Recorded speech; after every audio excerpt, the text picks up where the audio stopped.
नमस्कार बंधुरा एसके रान्नाघरे आपनादेर सबाइके स्वागत जानाई। आज के आमी लाउ दिए मुग डाल करे देखाबो।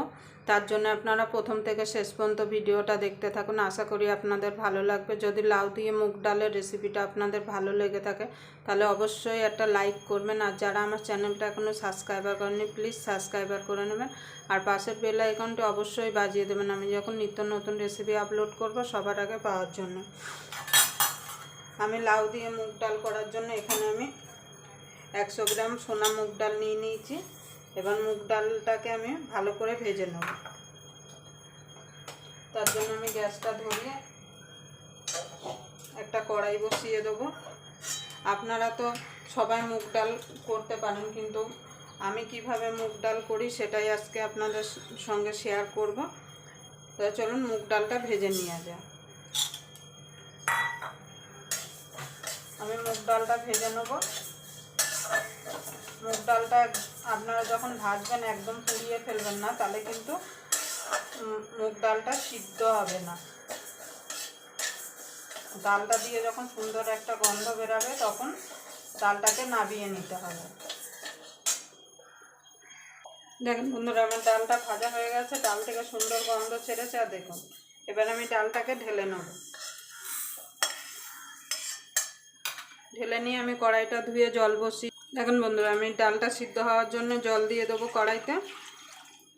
আর এদিকে আমি ডালটা ভালো করে দুবার তিনবার কষলে ধুয়ে নেব, কারণ ডালের ভিতরে অনেক ময়লা থাকে। দেখুন বন্ধুরা, এখানে জলটা গরম হয়ে গেছে, আমি ডালটা ধুয়ে নিয়েছি। এবার ডালটাকে সিদ্ধ হওয়ার জন্য আমি জলের মধ্যে দিয়ে দেবো। এবার ডালটা সিদ্ধ হওয়া পর্যন্ত অপেক্ষা করব। আপনারা এইভাবে নিরামিষের দিন লাউ দিয়ে মুগ ডাল বাড়িতে করে দেখবেন, গরম ভাতের সঙ্গে খেতে কিন্তু অসাধারণ লাগে। যে কোনো একটা ভাজা থাকলেই কিন্তু খাওয়া হয়ে যাবে। দেখুন বন্ধুরা, ডালটা আমার সিদ্ধ হয়ে গেছে। এবার আমি এখানে লাউটা কেটে ধুয়ে রেখেছিলাম সেটা দিয়ে দেবো। দিয়ে এর মধ্যে একটু গরম জল দিয়ে দেবো। আপনারা চেষ্টা করবেন ডালে গরম জল দিতে, কেন ডালে যদি আপনারা ঠান্ডা জল দেন তাহলে কিন্তু ডালের স্বাদটা একদম নষ্ট হয়ে যাবে।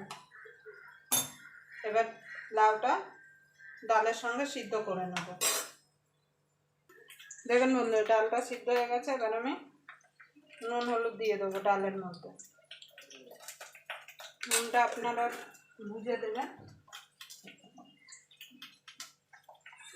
সামান্য দিয়ে দেবো হলুদ গুঁড়ো।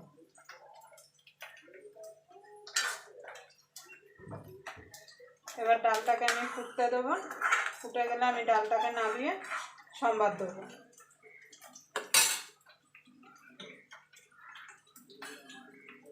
দেখুন বন্ধু, ডালটা হয়ে গেছে। এবার ডালটাকে আমি নামিয়ে নেব।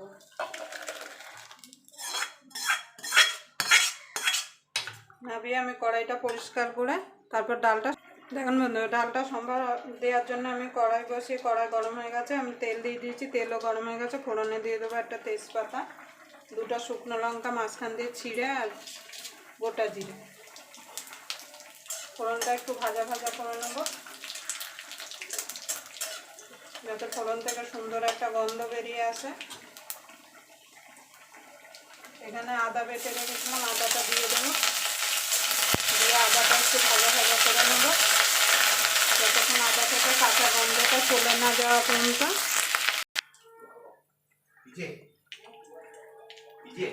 একটুখানি জিরার গুঁড়ো দিয়ে দেবো।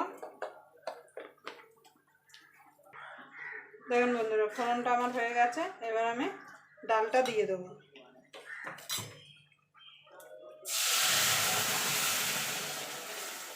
নুনটা অবশ্যই আপনারা চেক করে নেবেন। এবার ডালটাকে আমি মিনিট খানিক ভালো করে ফুটিয়ে নেব। সম্বাদ দেওয়ার পরে ডালটা যদি ভালো করে ফোটানো হয়, ডালের স্বাদটা কিন্তু দ্বিগুণ বেড়ে যায়। দেখুন বন্ধু, সামান্য একটুখানি চিনি দিয়ে দেবো, যেহেতু নিরামিষ ডাল।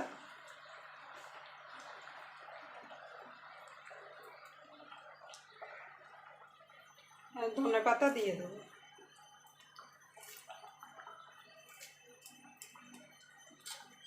দিয়ে এবার আমি নামিয়ে দেবো। আবার আপনাদের সঙ্গে কোনো নতুন রেসিপি নিয়ে দেখা হবে। ততক্ষণ পর্যন্ত আপনারা সুস্থ থাকবেন, ভালো থাকবেন।